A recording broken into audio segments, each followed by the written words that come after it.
Self-sabotage. Do you self-sabotage? Self-sabotage is something that we do when an emotion comes up that our subconscious recognizes as a potential threat. Now, that can be anything from trauma that you've experienced in the past, and trauma is very individual. Go back and watch the video I did on trauma. But it could be something as simple as falling in love.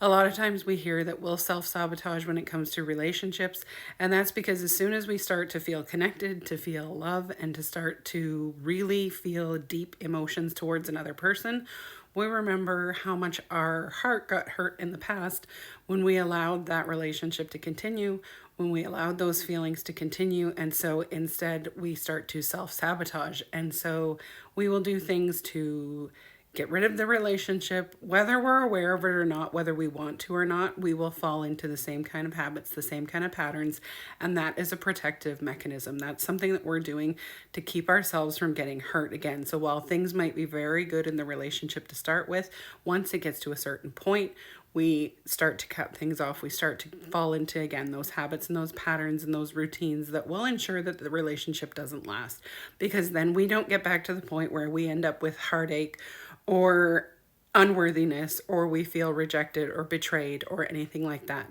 And it can happen to us when it comes to jobs as well. So we might not feel worthy of a job. Maybe we applied for a position or worked our way up in a company or somewhere, and we were expecting to get to a certain position, and when we were denied that or rejected or refused in some way, shape, or form, it created an emotional response, and it was important to us enough that the emotion was intense enough that our subconscious is like, I don't want to feel that again, so I'm not going to let that happen. And then you stop applying to things. You start getting into, again, patterns where you self-sabotage.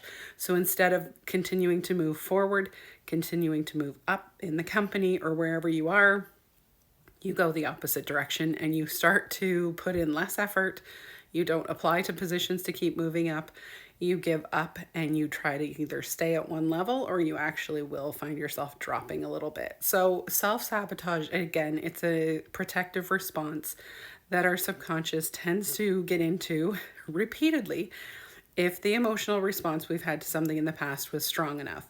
If you think that you have a lot of self-sabotaging behaviors or patterns, then drop me a comment or click the link. Emotion code sessions may be able to help you find and release some of the negative emotional energy you're carrying from the past, maybe some of those emotions that can be creating some of those patterns, some of the things that you've held on to that your subconscious is trying to help you avoid in the future.